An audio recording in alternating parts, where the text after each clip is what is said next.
Assalamualaikum warahmatullahi wabarakatuh. Perkenalkan, nama saya Renova Jegevaro, NPM 2023 4351 362 dari kelas R6Q. Di video ini saya akan menjelaskan project data mining saya, yaitu tentang segmentasi siswa menggunakan algoritma K-mean clustering.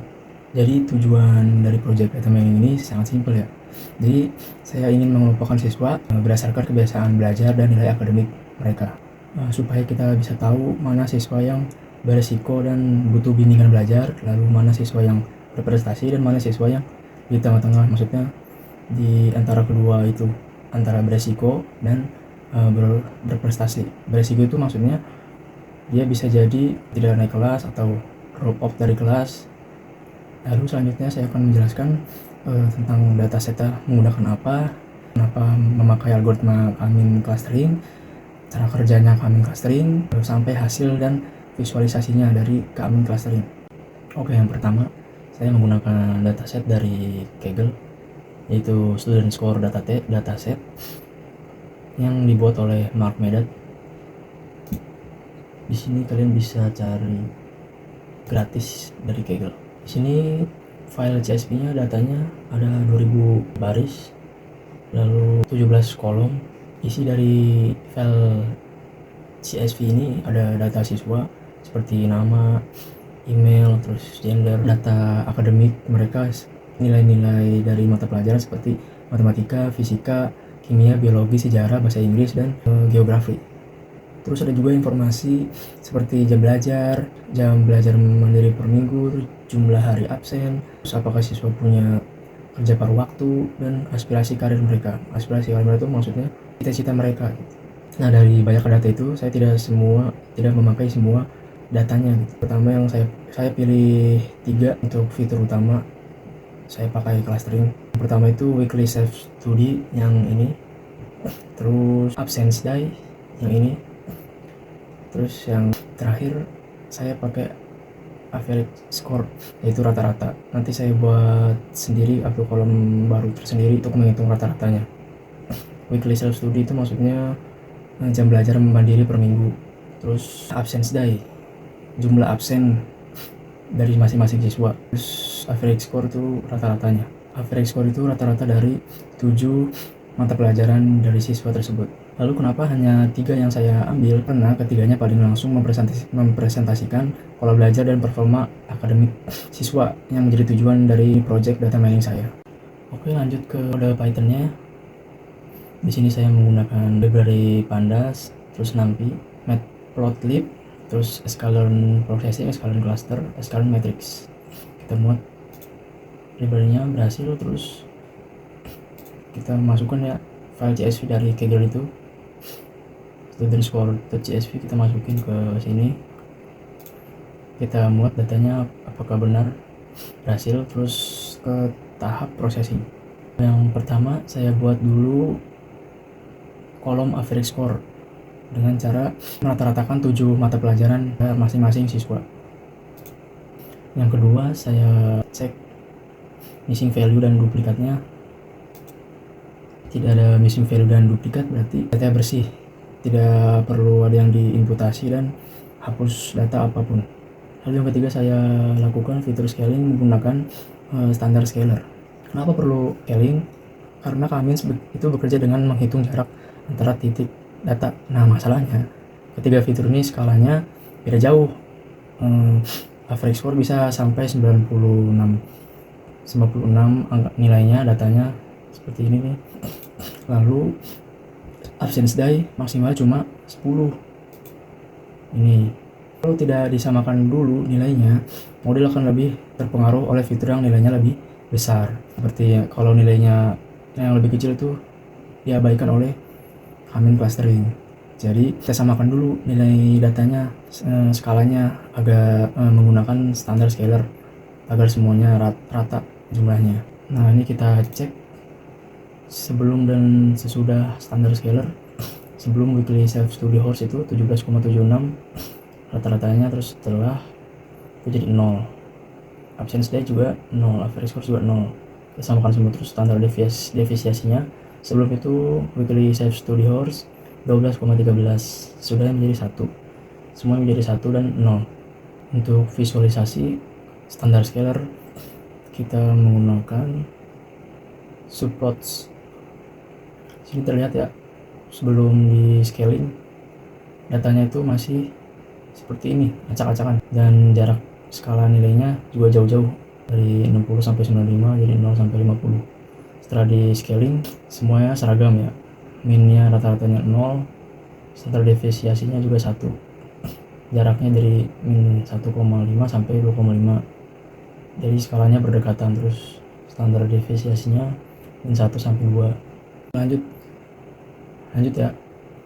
Sekarang pertanyaannya, kenapa saya menggunakan K-min clustering? Jadi K-min itu termasuk algoritma unsupervised. Maksudnya kita tidak butuh data berlabel seperti siswa ini pintar, terus siswa ini beresiko tidak naik kelas. K-min ini akan menemukan sendiri kelompok alami yang ada di data set tersebut. Ini K-min ini berbeda banget ya sama klasifikasi. Klasifikasi ini butuh jawaban yang sudah diketahui sebelumnya.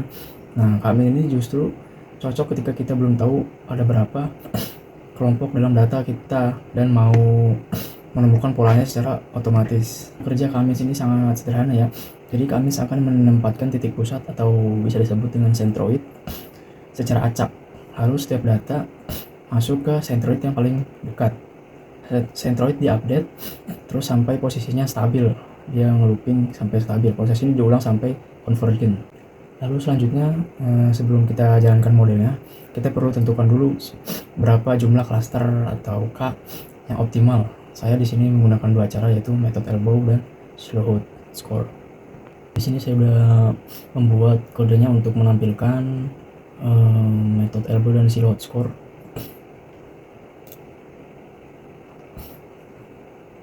Seperti ini hasilnya. Yang pertama di elbow method. Grafik ini menunjukkan nilai inersia, yaitu seberapa rapat anggota dalam satu klaster ini. Untuk setiap nilai K dari 2 sampai 10, semakin kecil inersia, semakin baik. Tapi kita cari titik di mana penurunannya semakin melambat. Bentuknya seperti siku. Nah, kalau dilihat dari grafik ini, kita dapat di K3. Walaupun di K2 itu paling tinggi nilai inersianya, tapi kita pilih yang K3. Lalu di silhouette score juga sama, yang paling melambat itu ada di K3 dan berbentuk siku. Nah, metrik ini mengukur seberapa cocok setiap data dengan klasternya sendiri dibanding dengan klaster lain. Nilainya antara min 1 sampai 1, makin tinggi makin bagus. Nah, secara angka nilainya tertinggi ada di K2, sama seperti elbow method tadi. Tapi saya tetap pilih K3 karena kalau hanya 2 klaster hasilnya terlalu umum, misalnya hanya rajin dan tidak rajin. Dengan 3 klaster kita bisa dapat kelompok beresiko, menengah, dan berprestasi yang jauh lebih berguna untuk tujuan project data mining kita.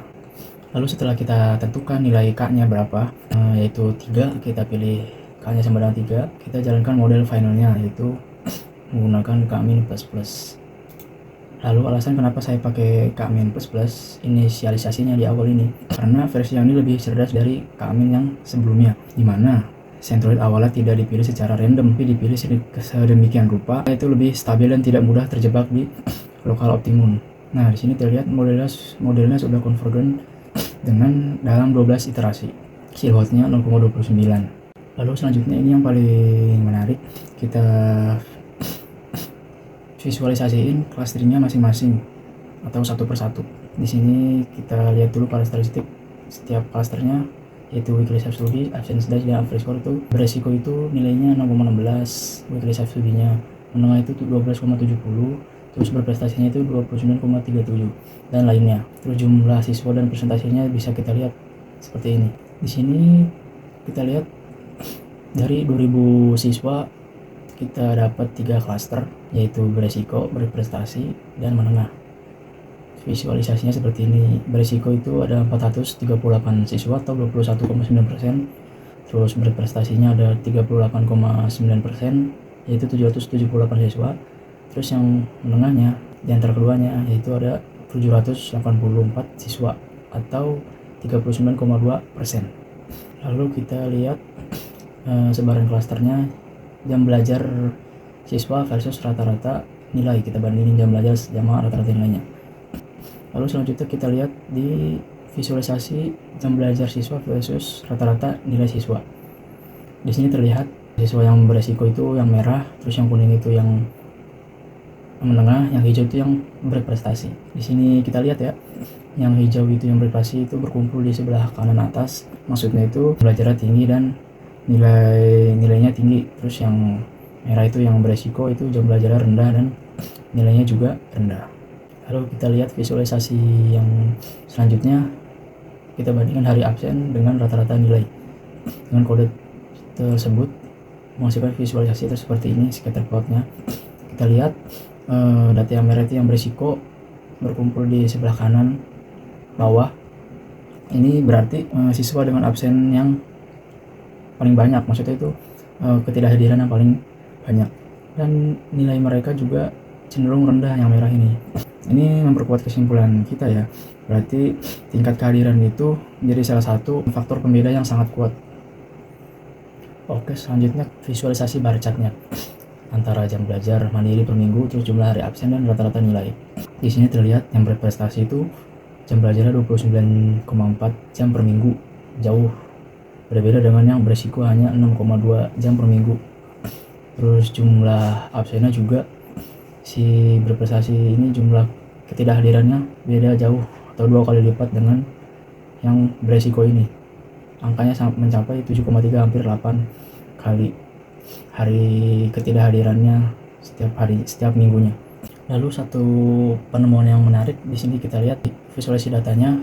Kalau kita lihat datanya, kita pilih yang kolom part time job. Di sini terlihat siswa yang beresiko itu mempunyai nilai 35,6%, yang artinya siswa beresiko ini mempunyai kerja sampingan di luar sekolahnya. Berbeda jauh dengan yang berprestasi atau menengah. Hanya yang berprestasi hanya 8,9% dan menengah itu hanya 11,6%. Berarti bekerja sampingan di luar sekolah itu mempengaruhi jam belajar dan menyebabkan ketidakhadiran yang lumayan banyak terhadap siswa yang beresiko ini.